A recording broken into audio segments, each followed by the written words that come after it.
The rain hammered against the windows of St. Catherine's Memorial Chapel like bullets against armor. I stood in the back pew, uniform pressed, but somehow feeling wrinkled under the weight of 1,000 stares that never came. The service had started 20 minutes ago, but I hadn't moved from this spot. Moving would mean acknowledging I belonged here, and the empty space beside me suggested otherwise. I'd love to know which corner of the globe you're watching from. And if this story speaks to you, make sure to subscribe. Tomorrow's video is one you absolutely can't miss. Rows of polished oak stretched before me, filled with decorated officers, government officials, and family friends. All here to honor General Marcus Stone, war hero, strategic mastermind, father of three. The eulogy would mention his distinguished service in Iraq, his leadership during the Syrian crisis, his unwavering dedication to country. It would not mention his youngest daughter, Captain Sarah Stone, who had spent the last 8 years serving in classified operations that didn't exist on paper. The chaplain's voice echoed through the stone walls, but the words felt hollow. He was a man who believed in excellence, who demanded the best from those around him, who never accepted mediocrity. I almost laughed. Almost. The irony was too bitter, too familiar. General Stone had indeed never accepted mediocrity, especially not from me. 3 rows from the front, my brother Michael sat rigid in his dress blues, every medal catching the dim light filtering through stained glass. Lieutenant Colonel Michael Stone, the golden child, the one who followed the prescribed path from West Point to Pentagon briefings. His wife Jessica clutched his arm, their 2 children sitting perfectly still like tiny soldiers in training. They looked the part of a military family poster, everything our father had wanted us to be. Beside them, my sister Rebecca dabbed her eyes with a handkerchief, her civilian clothes somehow more elegant than any uniform. She'd left the military after her first tour, choosing law school over command school, and somehow that had made her the smart one in our father's eyes. The one who knew when to retreat, when to choose safety over service. I remained standing as the congregation sat for the reading. Standing felt like the only form of protest I had left, though I wasn't sure what I was protesting anymore. The service continued around me, a carefully choreographed performance of grief and honor. The honor guard stood at attention beside the flag-draped coffin, the same flag that would be folded and presented to my mother, sitting in the front row like a widow from a classical painting, tragic and dignified. My phone buzzed silently in my jacket pocket. I ignored it. Whatever crisis demanded my attention could wait. Today was about finishing something that had started 15 years ago at a family dinner, when my father had looked across the table at his 3 children and declared his expectations for their futures. Michael would lead battalions, Rebecca would marry well and support the family legacy, and me, I would probably find something suitable for my limited capabilities. The chapel doors creaked open behind me. A figure in navy dress white slipped in, moving with the careful precision of someone who belonged in shadows. Commander Lisa Chen, my handler from the Department of Defense's Special Operations Division. She didn't sit, just positioned herself against the back wall where she could watch both the service and the exits. Her presence here meant something was happening, something urgent enough to pull me from my father's funeral. The chaplain began the final prayer. Grant eternal rest to this faithful servant, who gave his life in service to his country and his family. The words felt like stones in my throat. Service to family. I wondered if denial counted as service, if silence was a form of devotion. As the congregation rose for the closing hymn, I noticed something that made my blood run cold. The memorial program clutched in the hands of the mourners around me. On the cover, a photograph of my father in his dress uniform, surrounded by his achievements and accolades. Inside, a family section with photos of his children. Michael at his promotion ceremony. Rebecca at her law school graduation. An empty space where a third photo should have been, filled instead with a quote about sacrifice and duty. I had been edited out of my own father's memorial program. The service ended with the traditional military honors. The honor guard performed their ritual with mechanical precision, each fold of the flag a testament to decades of practice. The bugler played taps, each note hanging in the air like a question mark. The final salute echoed through the chapel. And then, it was over. People began to file out, shaking hands with my mother, offering condolences to Michael and Rebecca. I remained in place, watching the familiar dance of military courtesy and civilian sympathy. Some nodded in my direction, but most simply walked past as if I were part of the chapel's architecture, present but not requiring acknowledgement. My mother approached slowly, her black dress and pearls making her look smaller than I remembered. Elizabeth Stone had always been the perfect military wife, supportive but never intrusive, present but never demanding attention. She stopped in front of me, her eyes meeting mine for the first time in 2 years. "Sarah," she said simply. "Not captain, not daughter, just my name like a statement of fact." "Mom." I wanted to say more, to ask about the program, about the empty space, about why my 8 years of service had somehow made me less worthy of mention than Rebecca's law degree. But the words stuck in my throat like shrapnel. "He was proud of you," she said, her voice barely above a whisper. "He just didn't know how to show it." The lie hung between us like smoke. We both knew the truth. General Marcus Stone had been disappointed in me from the moment I chose intelligence work over infantry command, from the moment I disappeared into classified operations instead of climbing the visible ladder of military hierarchy. He had been proud of his son's achievements and embarrassed by his daughter's secrets. She pressed something into my hand, a small brass key, warm from her palm. "Your father wanted you to have this. It opens the desk in his study. He said you'd know what to look for when the time came." Before I could respond, she was gone, swept away by the tide of mourners offering their final respects. I stood alone in the empty chapel, the key burning in my palm like a brand. Outside, the rain had stopped, but the windows still wept with moisture. Commander Chen appeared at my elbow. "We need to talk," she said simply. I pocketed the key and followed her out into the gray Washington afternoon. The parking lot was filled with black sedans and military vehicles, a convoy of official grief. She led me to a nondescript SUV parked at the edge of the lot, away from the main group. "I'm sorry for your loss," she said as we climbed inside. The words carried the weight of someone who had delivered similar condolences before, professional but not hollow. "Thank you." I stared out the window at the mourners, dispersing like smoke, though I'm not sure what I've lost that I ever really had. Chen studied me with the analytical gaze of someone trained to read people's secrets. "Your father requested a meeting with me 3 weeks before his heart attack. He seemed to think you were being underutilized in your current position." This was news. My father had never shown interest in my career, beyond the occasional disapproving comment about my choice to work in intelligence, rather than traditional command. "What kind of meeting?" "The kind that requires higher clearance than we can discuss in a parking lot." She handed me a manila envelope. "Report to the Pentagon tomorrow at 0800. Building security will be expecting you." I took the envelope, feeling its weight. "What's this about?" "Your father believed you were ready for something bigger, something that would require all the skills you've developed in the shadows." She paused, choosing her words carefully. "He thought it was time for you to step into the light." The irony wasn't lost on me.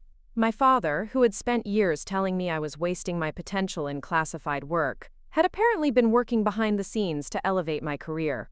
It felt like a final test, one last challenge from beyond the grave. As Chen drove away, I remained in the parking lot, watching the last of the mourners disappear into their cars. The key in my pocket felt heavier than it should have, like it was pulling me toward something I wasn't sure I was ready to face. Tomorrow would bring new orders, new challenges, new opportunities to prove myself worthy of the Stone name. But tonight I would go to my father's study and discover what he had been hiding from me all these years. The Stone family estate sat on 3 acres of manicured Virginia countryside, a testament to 4 generations of military service and careful financial planning. I hadn't been inside the house in over 2 years, not since the Christmas dinner that had ended with my father's declaration that my intelligence work was hiding behind classified excuses instead of real leadership. The front door still recognized my fingerprint on the biometric scanner. Some things never changed, even when everything else had. The hallway stretched before me, lined with portraits of Stone family military service dating back to the Civil War. My great-great-grandfather in his Union blues. My grandfather's World War II medals displayed in shadow boxes. My father's commendations from 3 different conflicts. Noticeably absent were any photos of me in uniform. The study was exactly as I remembered it. Dark mahogany panels, leather-bound books that had never been read, and the massive oak desk that had dominated the room for as long as I could remember. My father's chair sat pushed back at an angle, as if he had just stepped away and would return at any moment. The brass key felt warm in my palm as I approached the desk. The center drawer was locked, something I had never noticed as a child. The key slid in smoothly, clicking with the satisfaction of a mechanism that had been waiting to be opened. Inside, I found something that made my breath catch. A thick manila folder labeled Operation Midnight Compass, Eyes Only, sat atop a stack of documents. My name was typed on a classification label in the corner, along with a security clearance level one had never seen before. I opened the folder carefully, as if it might explode. The first document was a personnel evaluation, dated 3 months ago. My photo was clipped to the upper right corner, but this wasn't the standard military headshot from my file. This was a recent surveillance photo, taken outside the Department of Defense building where I reported for my current assignment.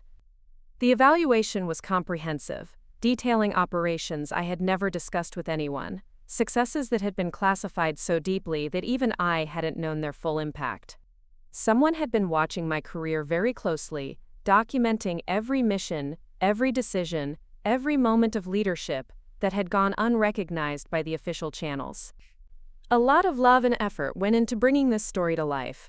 If you're enjoying it, we'd be so grateful if you'd subscribe to our channel. Now, back to where we left off. Subject demonstrates exceptional strategic thinking under pressure. One section read, recommended for advancement to classified command position, pending final security review and family considerations. Family considerations. The phrase made my stomach turn. What did my family have to do with my military career? The next document answered that question in a way I hadn't expected. It was a memorandum from the Joint Chiefs of Staff, dated 6 months ago, regarding the formation of a new special operations unit called Task Force Sentinel. The unit would be tasked with high-level intelligence operations that required both tactical expertise and strategic oversight. At the bottom of the memo, in my father's unmistakable handwriting, was a note: Sarah Stone, primary candidate for command position. Recommend immediate classification, upgrade, and operational briefing. My father had been advocating for my promotion.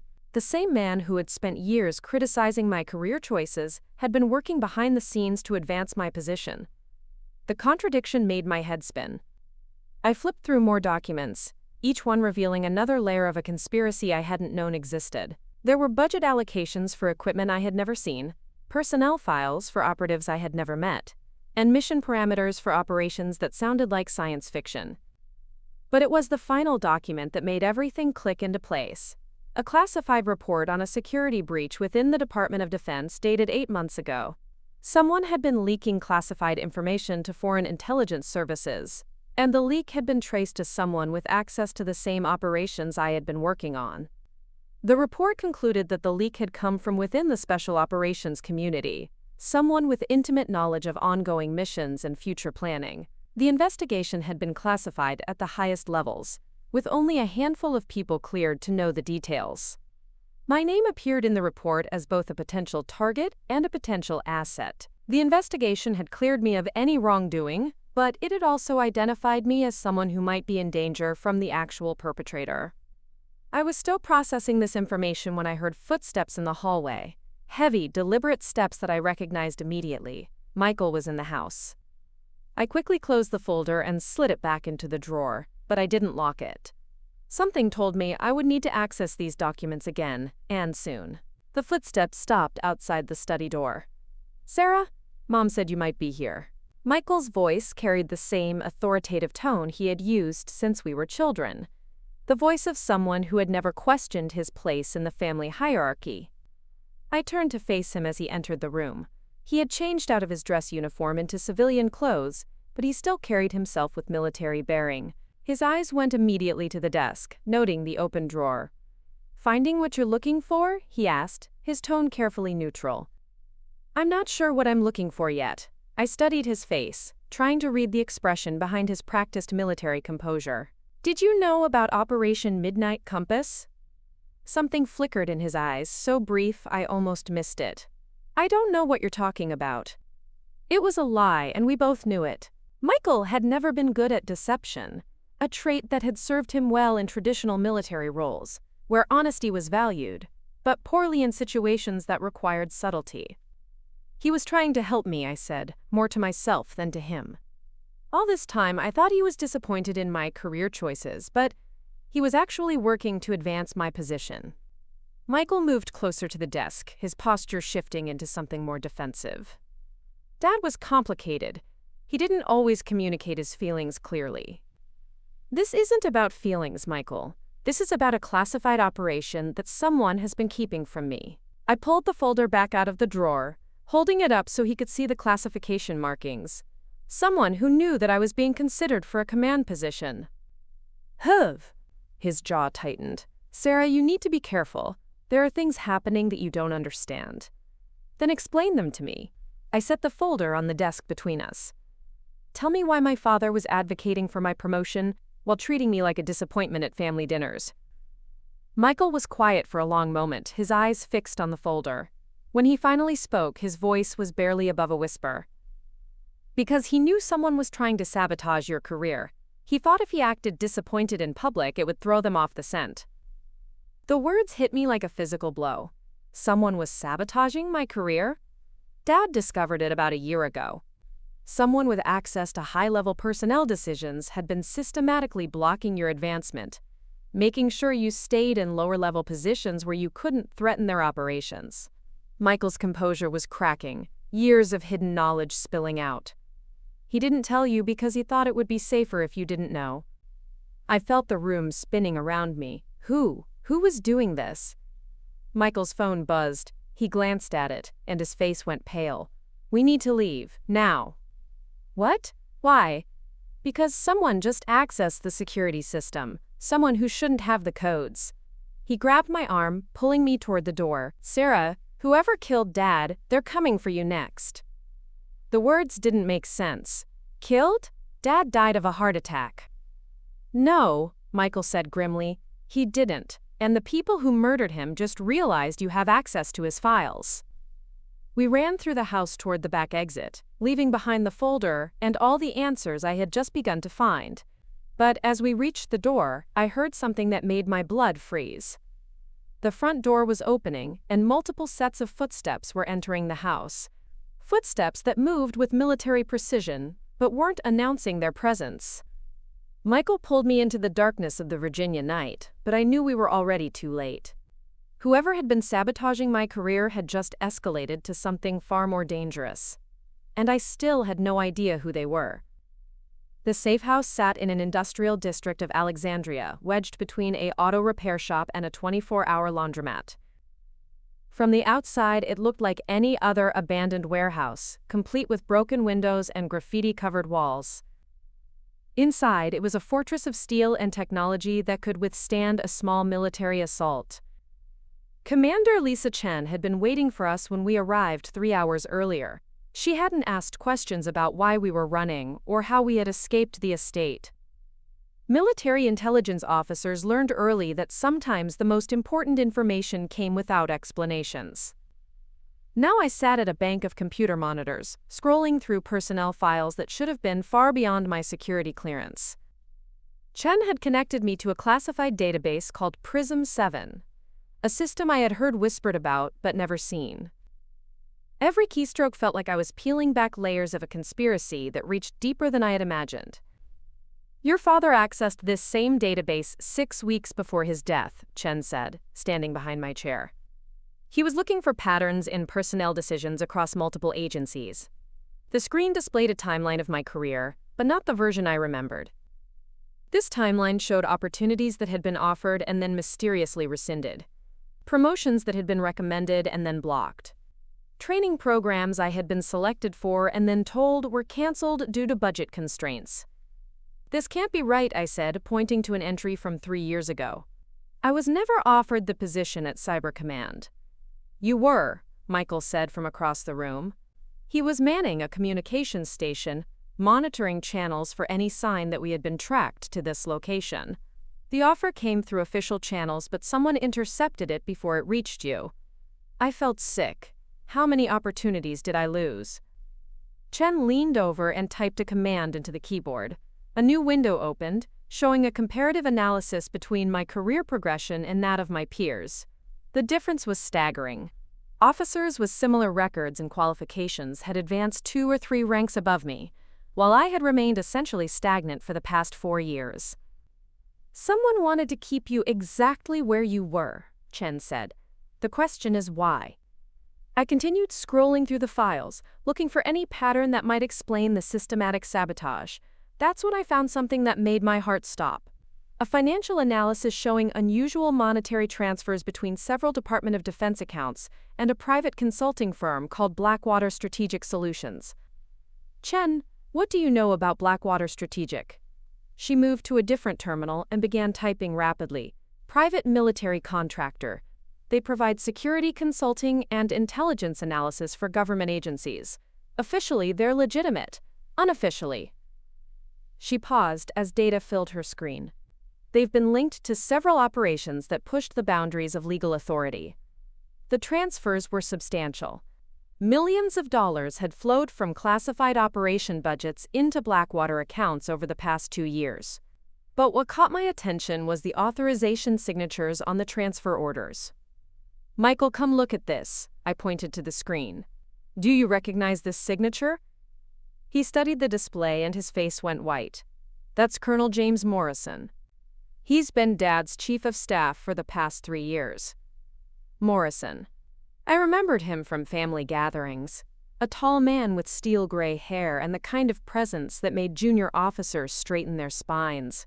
He had always been respectful to me, but distant, as if I were someone he tolerated rather than trusted. Pull up Morrison's complete file, I told Chen. The data that appeared painted a picture of a career military officer with an impeccable record and connections throughout the intelligence community. But buried in the financial disclosures was something interesting. Morrison owned a significant stake in a holding company that had investment ties to Blackwater Strategic. He's been profiting from the contracts he's been approving, I said. That's why he needed to keep me away from positions where I might discover the financial irregularities. Chen nodded grimly. And if your father found out about the connection? He would have reported it immediately, Michael finished. Dad never tolerated corruption, no matter who was involved. I felt the pieces clicking into place. Morrison knew Dad was investigating. He had to silence him before the truth came out. But even as I said it, I knew there had to be more. Morrison was a single officer, even one with significant influence. The level of coordination required to systematically sabotage my career across multiple agencies suggested a network of conspirators. Chen, can you access the communication logs for Morrison's office? Her fingers flew across the keyboard. I can try, but that's going to require some creative interpretation of my access privileges. While she worked, I continued digging through the financial records. The money trail led through a maze of shell companies and offshore accounts, but a pattern emerged. Every time I had been considered for a significant promotion or assignment, funds had flowed from government accounts to Blackwater, within days of the decision being reversed. Got it, Chen announced. Morrison's communication logs for the past 6 months. The screen filled with call records, email metadata, and meeting schedules. Most of it was routine military business, but several entries stood out. Regular weekly calls to a number registered to Blackwater Strategic. Monthly meetings with officials from the CIA, NSA, and Department of Homeland Security. And most damning of all, a series of encrypted messages sent in the days following my father's death. Can you decrypt these messages, I asked. Not from here, Chen said, but I know someone who can.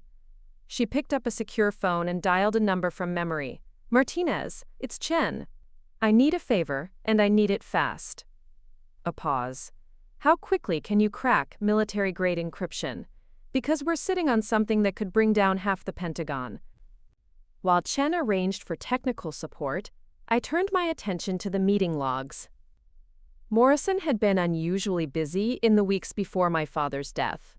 meeting with people whose names I didn't recognize but whose agencies I knew, dealt with the darkest corners of national security. "Michael, look at this!" I pointed to a meeting entry from 2 weeks before our father's funeral. Morrison met with someone called David Walsh from an organization listed as Strategic Oversight Initiative. Have you ever heard of that? Michael studied the entry, frowning. SOI isn't officially part of any government agency. They're what you might call a coordination body for black operations that require cooperation between multiple agencies. You mean the kind of operations that don't officially exist? Exactly. His expression was troubled. If Morrison was working with SOI, then this conspiracy goes way beyond financial corruption. We're talking about people who have the authority to make problems disappear permanently. The implications hit me like a sledgehammer. My father hadn't just discovered financial irregularities. He had stumbled onto a network of officials who were using classified operations for personal profit and were willing to commit murder to protect their secret. Chen's phone conversation ended, and she turned back to us with grim satisfaction. Martinez can decrypt the messages, but he needs physical access to Morrison's communication equipment. That means we need to get inside the Pentagon. That's impossible, Michael said. The security protocols alone. Not impossible, I interrupted, an idea forming, difficult, but not impossible.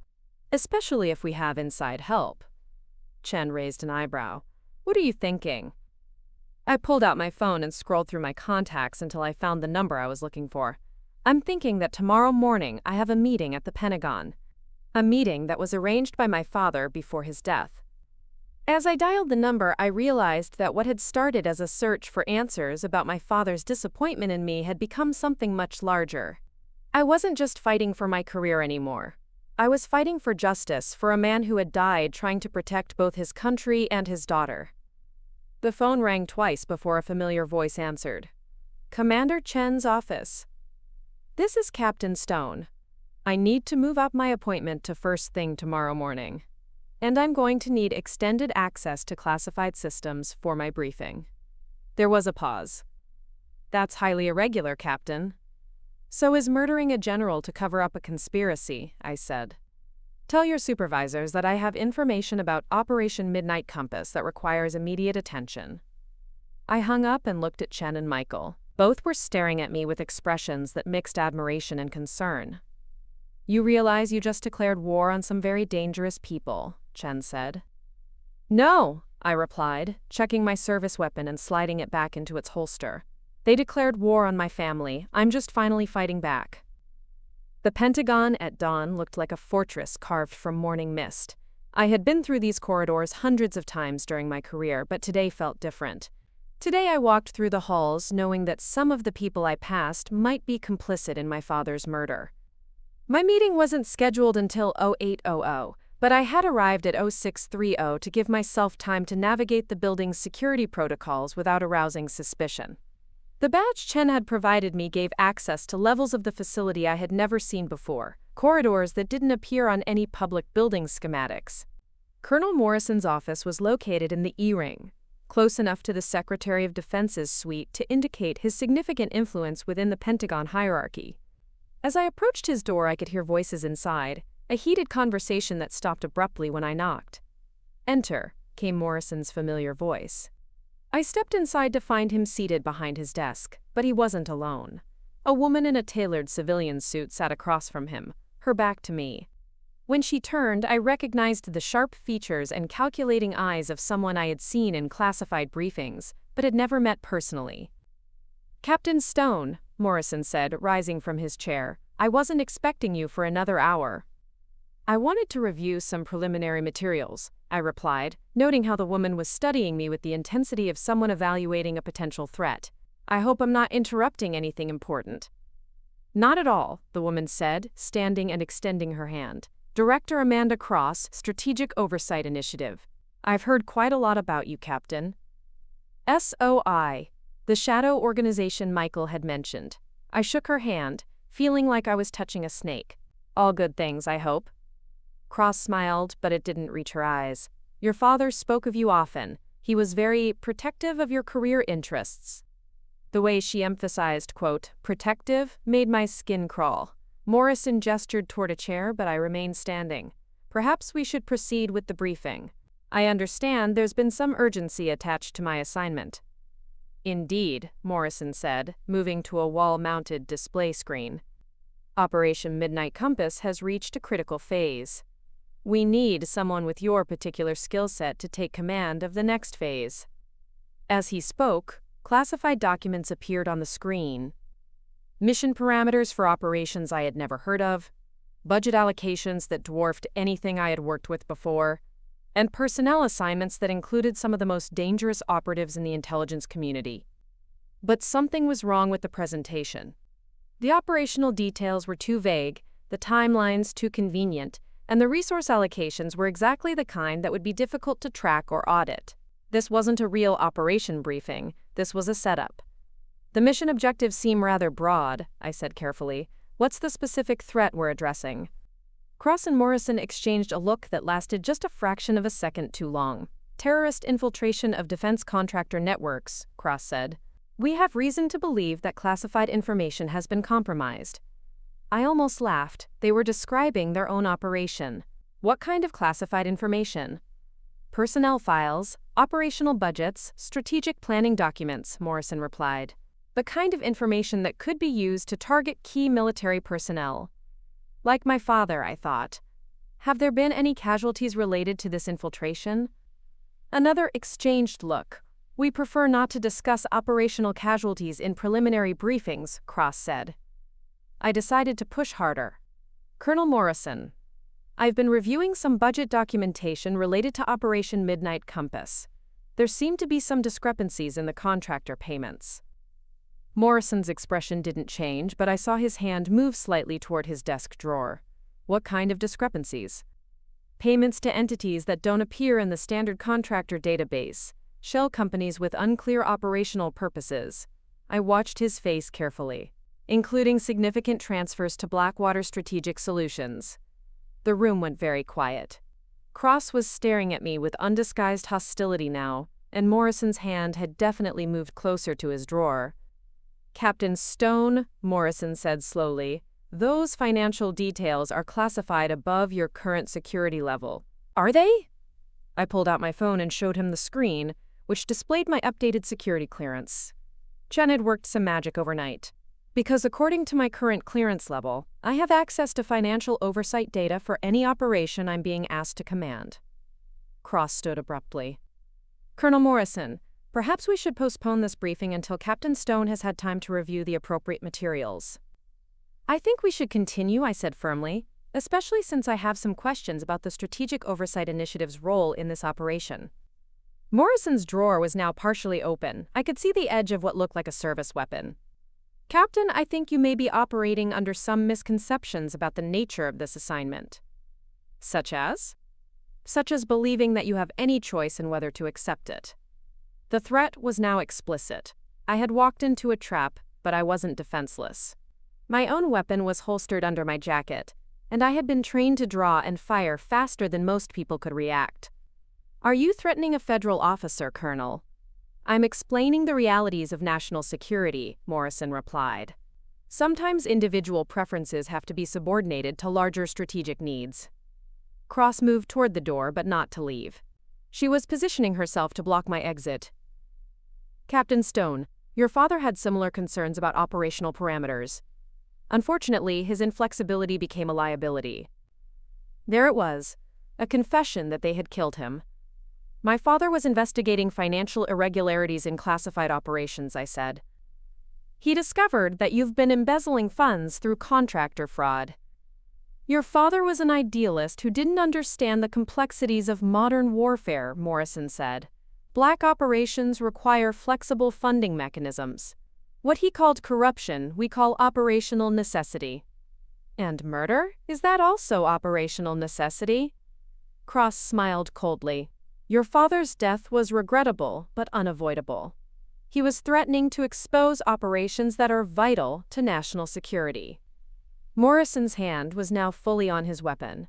The question now, Captain, is whether you're going to be pragmatic or idealistic. Whether you're going to join us or join your father. I had heard enough. My phone was recording everything. transmitting the audio to a secure server that Chen was monitoring. If I didn't survive this meeting, at least the evidence would. "I have a counter-proposal," I said. "You confess your crimes and surrender yourselves for court-martial proceedings." Morrison actually laughed. "You're in no position to make demands, Captain." "Actually, I am." I pulled back my jacket to reveal not just my service weapon, but a small recording device clipped to my uniform. This conversation has been transmitted to multiple recipients, including the FBI, the Inspector General's office, and the Joint Chiefs of Staff. Cross lunged toward me, but I was ready. I drew my weapon in one smooth motion, the barrel pointed directly at Morrison's chest. "Step away from the desk, Colonel." "You're making a serious mistake," Morrison said, but he raised his hands and moved away from the drawer. "The only mistake I made was not realizing sooner what kind of people I was dealing with." I backed toward the door, keeping both of them in sight. "You killed my father because he was honest. You've been sabotaging my career because you were afraid I might be honest too." "You can't prove any of this," Cross said. "I don't have to prove it. You just confessed on a recording that's already been distributed to people with the authority to act on it." As if on cue, my phone buzzed with a text message. I glanced at it quickly while keeping my weapon trained on Morrison. The message was from Chen. "FBI en route to your location. Federal marshals are moving to arrest Cross and Morrison. Stay safe." I smiled at Morrison and Cross. "You're about to have some very official visitors." The sound of heavy footsteps in the corridor outside confirmed Chen's message. Within seconds, the door burst open and armed federal agents flooded into the room. "FBI, nobody move!" Morrison went for his weapon anyway. The room erupted in shouts and movement as agents tackled him to the ground. Cross tried to reach for something in her briefcase, but found herself face down on the floor with her hands zip-tied behind her back before she could touch it. As the agents secured the scene, I holstered my weapon and stepped back. The confrontation I had been building towards since my father's funeral was over, but I knew this was just the beginning.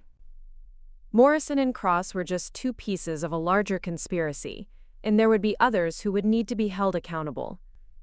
But for the first time since my father's death, I felt like I was winning. The Hart Senate office building buzzed with an energy that felt electric. News vans lined Constitution Avenue, their satellite dishes pointing skyward like metal flowers seeking sun.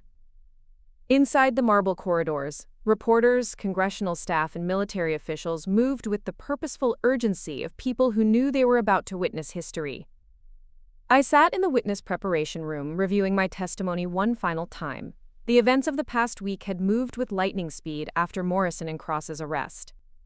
The FBI investigation had uncovered a web of corruption that reached into a dozen government agencies, involving over $50 million in misappropriated funds and at least 3 suspicious deaths beyond my father's. The door opened and Senator Patricia Williams entered. As chair of the Senate Armed Services Committee, she would be leading today's hearing. Her reputation for thorough investigation and unwavering integrity was legendary on Capitol Hill. "Captain Stone," she said, settling into the chair across from me. "Are you ready for this?" "As ready as I can be, Senator." I closed the folder containing my prepared remarks, though I suspect some people would prefer I wasn't here at all. Williams nodded grimly. "We've had 3 attempts to postpone this hearing, 2 motions to classify the proceedings, and 1 rather aggressive suggestion that your testimony might compromise national security." "From whom?" "People who apparently believe that exposing corruption is more dangerous than allowing it to continue." She leaned forward. "Captain, what you're about to do today will make you enemies. Powerful enemies who won't forget or forgive." I thought about my father, about the years of systematic sabotage, about the empty space in his memorial program. Some enemies are worth making, Senator. The hearing room was packed beyond capacity. Every seat filled, cameras positioned at strategic angles, and a gallery of observers that included everyone from Pentagon officials to investigative journalists. I recognized several faces from my father's funeral, but their expressions today were very different. Where I had once seen polite indifference, I now saw barely concealed hostility. Michael sat in the front row behind the witness table, his dress uniform immaculate, his expression supportive but tense. Beside him, Chen wore civilian clothes but maintained the alert posture of someone ready for trouble. In the back of the room, I spotted Rebecca, my sister, who had flown in from San Francisco that morning. Her presence surprised me, but her nervous fidgeting suggested she wasn't entirely comfortable being here. Senator Williams called the hearing to order, and the room fell silent. This committee has convened to investigate allegations of systematic corruption within the Department of Defense, specifically related to the misappropriation of classified operation funds and the suppression of military personnel who threatened to expose these activities. She turned to me. Captain Stone, you are here as the primary witness in this matter. Please state your name and current position for the record. I leaned toward the microphone. Captain Sarah Stone, United States Army, currently assigned to the Department of Defense Special Operations Division. Captain Stone, can you describe your relationship to the late General Marcus Stone? He was my father. The simple statement carried weight that seemed to press against the walls of the room. Williams nodded and gestured for me to continue. For the past 8 years, I believed my father was disappointed in my career choices. I believed he saw my work in intelligence operations as less valuable than traditional command positions. I paused, letting the words settle. I was wrong. I opened the folder in front of me and pulled out the first document. 3 days after my father's funeral, I discovered evidence that he had been actively advocating for my promotion to classified command positions. He had been documenting my achievements and building a case for my advancement that he was unable to present before his death. Why was he unable to present this case? Williams asked. Because he was murdered to prevent it. The room erupted in murmurs and gasps. Several people in the gallery stood up, and I saw security personnel moving closer to the walls. Williams banged her gavel. Order! The witness will continue. I pulled out the next document, a financial analysis that Chen and her team had prepared. My father discovered that Colonel James Morrison, his chief of staff, had been systematically diverting funds from classified operations to private contractor accounts. These contractors were then providing kickbacks to Morrison and his associates through a network of shell companies. How much money are we talking about, Captain? Over the past 3 years, approximately $57 million. This time the murmurs were louder, and I saw several Pentagon officials in the gallery exchanging worried glances. But the financial corruption was only part of the conspiracy, I continued.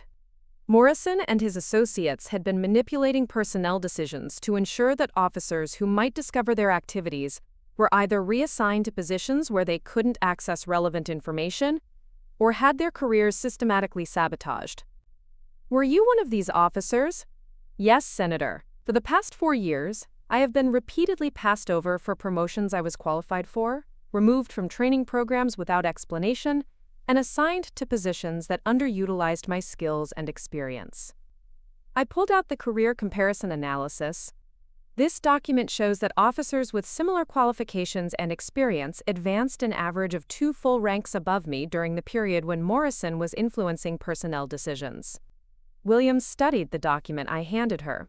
Captain Stone, these are serious allegations. Do you have evidence to support them? I do. I nodded to Chen, who activated a laptop connected to the room's audio system. What you're about to hear is a recording of a conversation between myself, Colonel Morrison, and Director Amanda Cross of the Strategic Oversight Initiative. This conversation took place 6 days ago in Colonel Morrison's Pentagon office.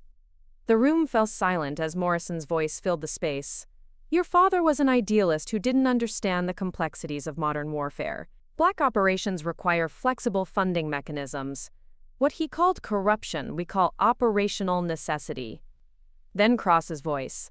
Your father's death was regrettable but unavoidable. He was threatening to expose operations that are vital to national security. The impact was immediate and devastating. Several people in the gallery stood up and walked out. Others pulled out phones, undoubtedly alerting superiors to the bombshell they had just heard. The Pentagon officials looked like they were sitting on a live grenade. Williams waited for the recording to finish before speaking. Captain Stone, this recording appears to contain confessions to both financial crimes and murder. Has this evidence been provided to law enforcement? Yes, Senator. The FBI has been investigating these matters for the past week. Colonel Morrison and Director Cross are currently in federal custody awaiting trial.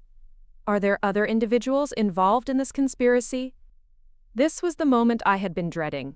Yes, Senator. The financial records indicate that at least 15 other individuals in various government agencies were aware of or participated in these activities.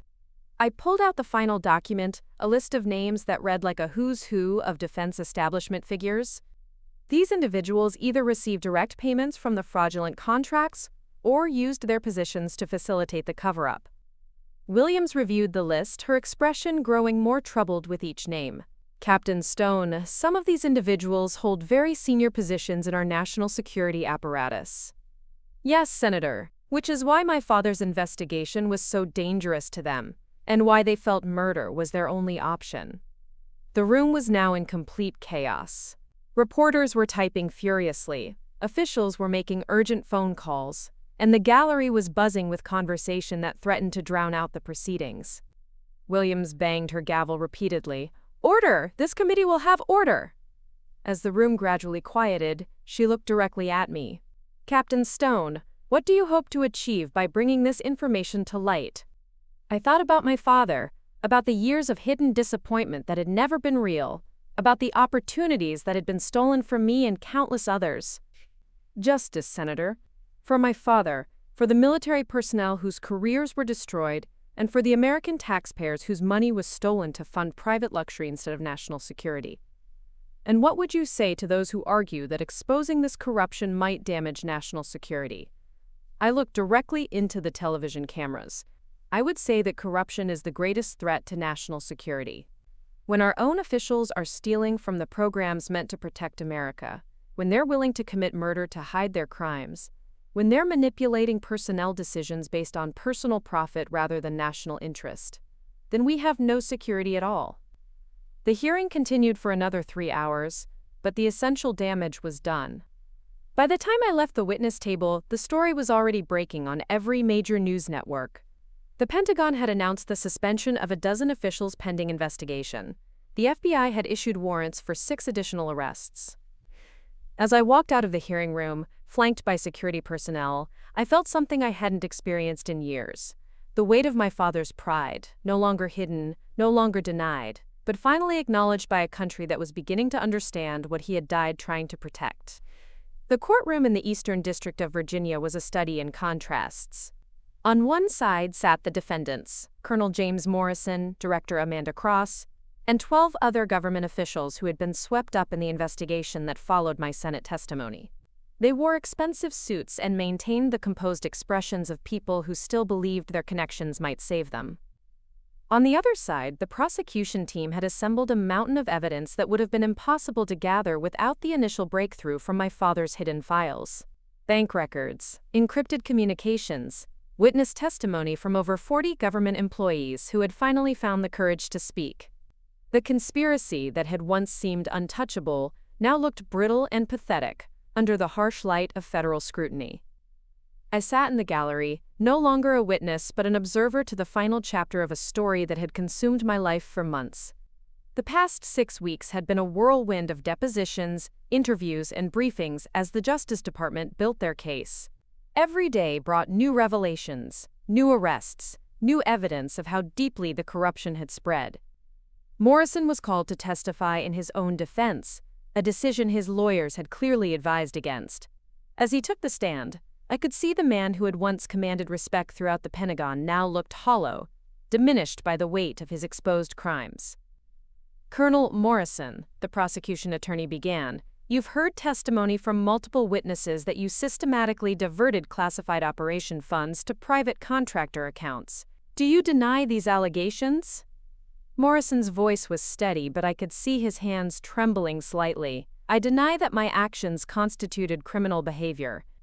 Everything I did was in service of national security objectives that required operational flexibility." Operational flexibility that happened to benefit your personal financial interests? My personal investments were completely separate from my official duties. The prosecutor walked to the evidence table and picked up a thick folder. According to these financial records, You received over $2 million in payments from Blackwater Strategic Solutions during the period when you were approving their contracts. Are you saying this was a coincidence? Morrison's composure cracked slightly. Those payments were legitimate consulting fees for services rendered outside my official capacity. Services such as ensuring that officers who might discover financial irregularities were removed from positions where they could access relevant information. I object to the characterization of routine personnel decisions as criminal conspiracy. The prosecutor opened the folder and pulled out a document. This is an email you sent to Director Cross 3 days before General Marcus Stone's death. You wrote, and I quote, "The general is getting too close to the Blackwater contracts. If he continues his investigation, we'll need to implement permanent solutions." Can you explain what you meant by permanent solutions? The courtroom was silent. Morrison stared at the document, as if it might disappear if he looked at it long enough. I was referring to reassignment options. Personnel solutions. Personnel solutions that resulted in General Stone's death from a heart attack induced by synthetic compounds that mimicked natural cardiac failure. Morrison's defense attorney stood up. Objection. That's not been established by the evidence. Your Honor, the prosecutor replied. The medical examiner's revised autopsy report, completed after our investigation began, clearly shows traces of potassium chloride and digitalis in levels consistent with intentional poisoning. The judge reviewed the documents. Objection overruled. The witness will answer. Morrison looked like a man watching his world collapse. I had no knowledge of any actions taken against General Stone beyond normal administrative procedures. But the damage was done. The jury had heard the email, seen the financial records, and now understood the full scope of what had been happening. When Morrison stepped down from the witness stand, he looked like a man who knew he was going to prison for a very long time. The verdicts came 3 days later. Morrison, guilty on all counts, including conspiracy to commit murder. Cross, guilty on 14 counts of fraud, conspiracy, and obstruction of justice. The other defendants received sentences ranging from 5 to 25 years in federal prison. But the courtroom victory was only the beginning of the changes that followed. 2 weeks after the trial ended, I stood in the Secretary of Defense's office, wearing a new uniform with insignia I had never expected to see on my shoulders. The promotion to lieutenant colonel had come with a personal letter from the secretary, acknowledging the injustices I had suffered and commending my courage in exposing the corruption. Colonel Stone, the secretary said, I want you to know that your actions have prompted a complete review of personnel practices across all branches of the military. We're implementing new oversight procedures to ensure that what happened to you can never happen again. I nodded, still adjusting to the new rank and the weight of expectation that came with it. Thank you, sir, but I hope the changes go beyond just personnel practices. What do you mean? I mean that financial oversight, contractor selection, and operational authorization all need to be reformed. The corruption we exposed was possible because there were too many opportunities for individuals to operate without accountability. The secretary leaned back in his chair. That's exactly why I'm offering you a new position. We're creating a new department, the Office of Military Financial Integrity. It will have broad authority to investigate suspicious financial activities across all military operations. I want you to lead it. The offer was both an honor and a burden. It would mean leaving operational intelligence work to become a watchdog, a role that would make me enemies among people who preferred the old system of flexible accountability. But it would also mean ensuring that other military families wouldn't have to endure what mine had suffered. I accept, sir. That evening, I drove to Arlington National Cemetery for the first time since my father's funeral. The headstone had been updated with a new inscription: General Marcus Stone, devoted father, honest soldier, defender of truth. Below his name, in smaller text, was a line that made my throat tight. His courage lives on in those who refuse to be silenced. I placed a small American flag beside the headstone, then sat in the grass nearby. The cemetery was quiet except for the distant sound of traffic on Memorial Drive. In the fading light, I could see other families visiting graves, other children honoring parents who had served their country. My phone buzzed with a text from Michael. Saw the news about your promotion. Dad would be proud. Hell, I'm proud. Another message from Rebecca. I'm sorry I didn't believe you sooner. I'm proud to be your sister. And finally, a message from Chen. The Office of Military Financial Integrity is going to need good people. I'm requesting a transfer to your team. I smiled, thinking about the dinner conversation that had started all of this. My father calling me useless, telling me I'd never amount to anything in the military. At the time, his words had felt like a verdict. Now I understood they had been a shield, a way to protect me from people who might have seen my potential as a threat. The irony wasn't lost on me. In trying to keep me safe by appearing disappointed in my career, my father had actually been preparing me for the moment when I would need to stand up to the very system we both served. His hidden pride, his secret advocacy, his careful documentation of my achievements, all of it had been building toward this moment when I would have the courage and the evidence to fight back. As I stood to leave, I noticed something that made me pause. A new section of the cemetery, recently dedicated, with a small plaque that read, "In memory of all who served truth above comfort, justice above convenience, and country above self." It was a fitting memorial for my father and others like him who had paid the ultimate price for their integrity. But it was also a reminder that the fight for justice doesn't end with a single victory. It continues with every person who chooses to speak truth to power, every officer who refuses to look the other way, every family that demands accountability from those who claim to serve them. I drove home that night knowing that my father's legacy wasn't just his military service or his strategic brilliance. It was the example he had set, that sometimes the most important battles are fought not against foreign enemies, but against the corruption that can rot a system from within.